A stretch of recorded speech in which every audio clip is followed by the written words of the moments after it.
function and just can't just be happy with who we are.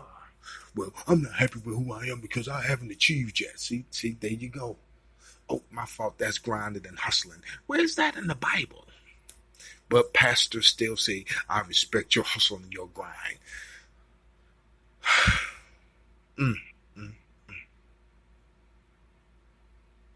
Nobody is understanding in this day and time that we need to start getting back to the point to where we have a personal relationship with God. And no matter what you're saying to me, as long as I'm worshiping God, as long as I'm asking God for guidance and wisdom, as long as I accept Jesus Christ as my Lord and Savior, you cannot say anything to me, sir. And understand this, oh ma'am, understand this. I am not saying that I can drink, I can cuss, I can act a fool. I'm not saying that. What I'm talking about is we cannot stay on a straight line because there's so much stuff. There was the Apocrypha. We're talking about, all of these other books, and stuff is still coming up. And it just, gives question to the Bible. So now I'm confused. Understand this. I said this to my wife. We've seen too much. I can't go back now. And that's just for me believing and always talking about, what, that's not right. I was obedient, don't get me wrong. But if something wasn't right, it just wasn't right. I wasn't one for trouble. I'm not trying to raise a ruckus, so I wasn't trying to get a church. It's like now I'm not trying to get a church. I don't want to be the leadership in anybody's church. I just want people to have a personal relationship with God. And when that happens, that's when your happiness will come.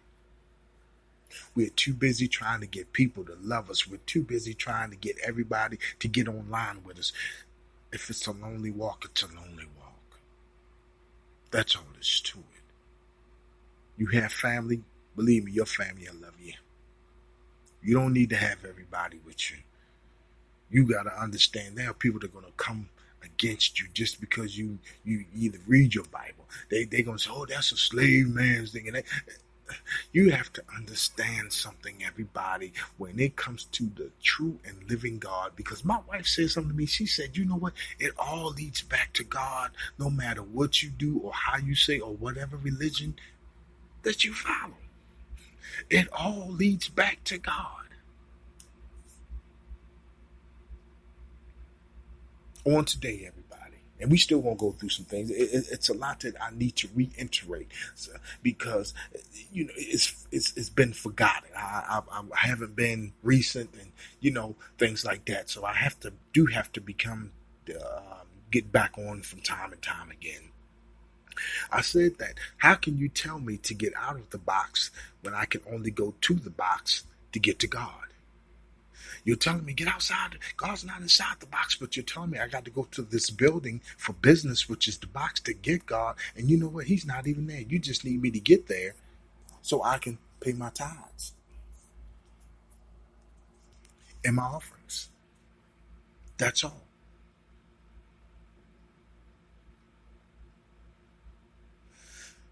We're not understanding, everybody, and I cannot stand to see people getting in their cars and running to the building for business and saying this is the only way I can get God. This is the only way God's going to get with me. And I said this before.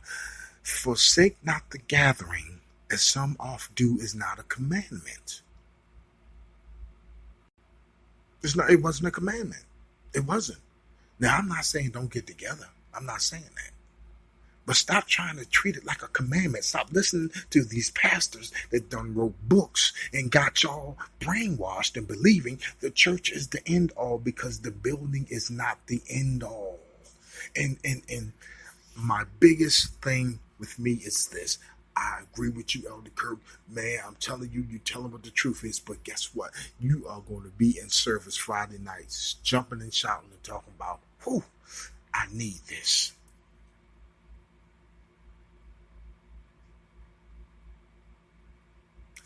It's the personal relationship with God is what is needed. That is the requirement. Jesus did not die on the cross for you to give your... Come on now. He did not die on the cross for you to just give up your authority to, and please let me make sure I make this.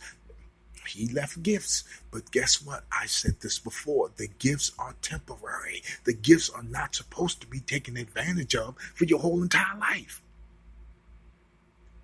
The gift is supposed to be used to get you started and get you on your way, and the rest is up to you. But instead, well, talk to the Catholics about that. That was the plan. We are not understanding, everybody, that a lot of this that is going on right now is not right. And I'm talking about these buildings for business and prosperity for man's sake. Not for God's sake, for man's sake. Did you know, and I just want to, give you a couple of facts here. Did you know that the church used to be able to loan money? But the government came in and said, no, why? Because they weren't putting interest on the money, and it started messing up the bank's money.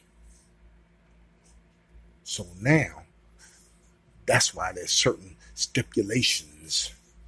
Come on now. I pray to God there was a lot of businesses started off of that before they could come in and mess it up.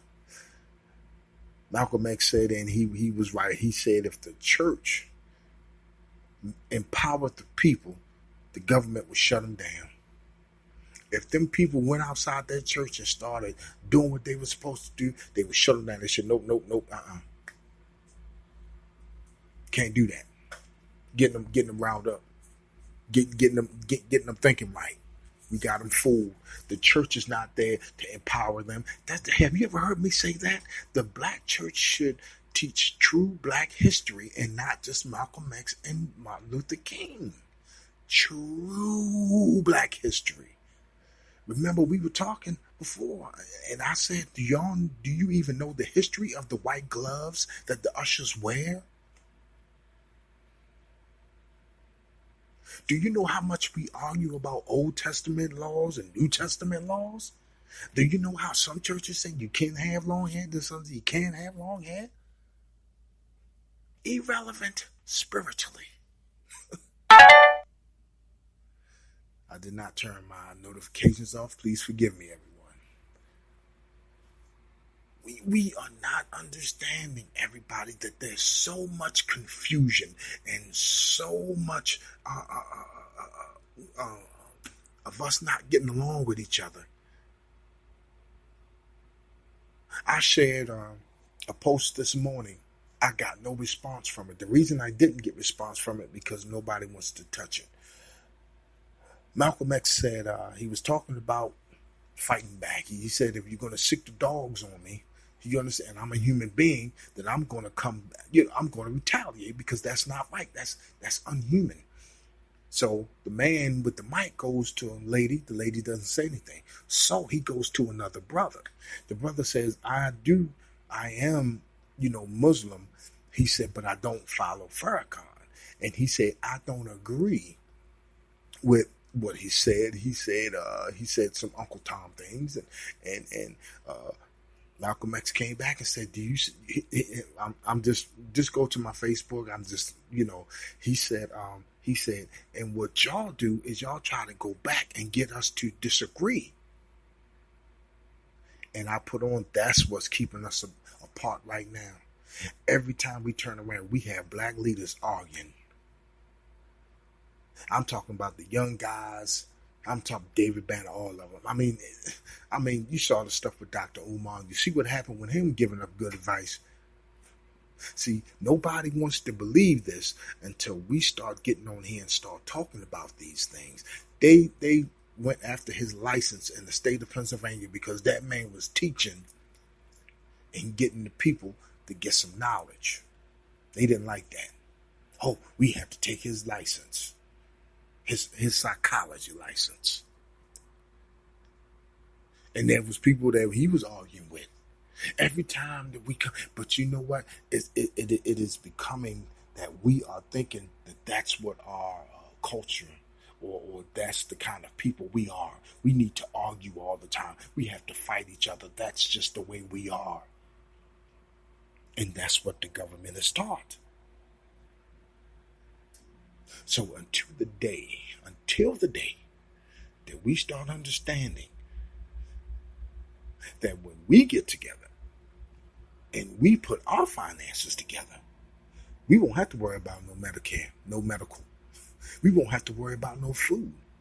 I taught this it was about last year sometime, maybe September, October, and I said I was living in at the time I was living in a trailer community, and very nice, real nice.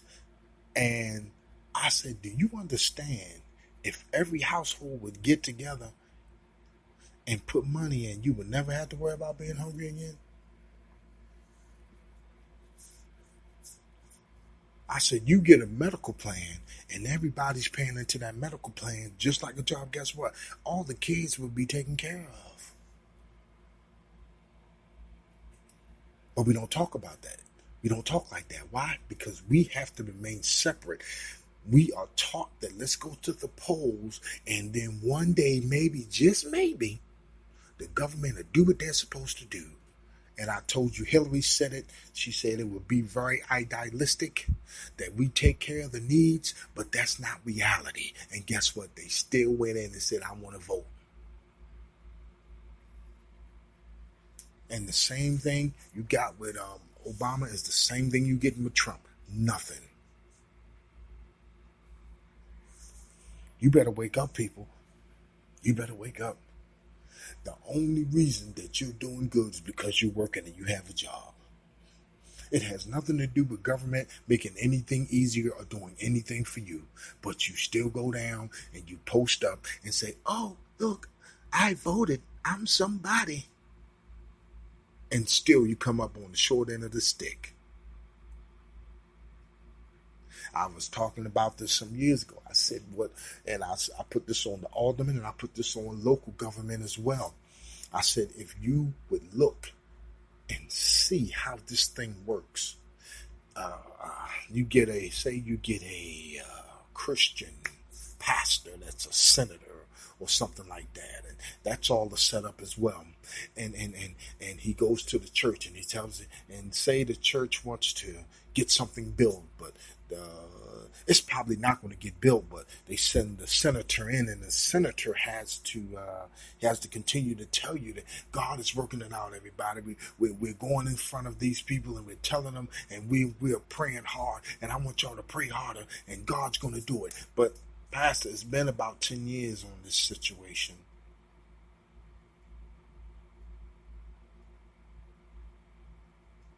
Understand this, everybody.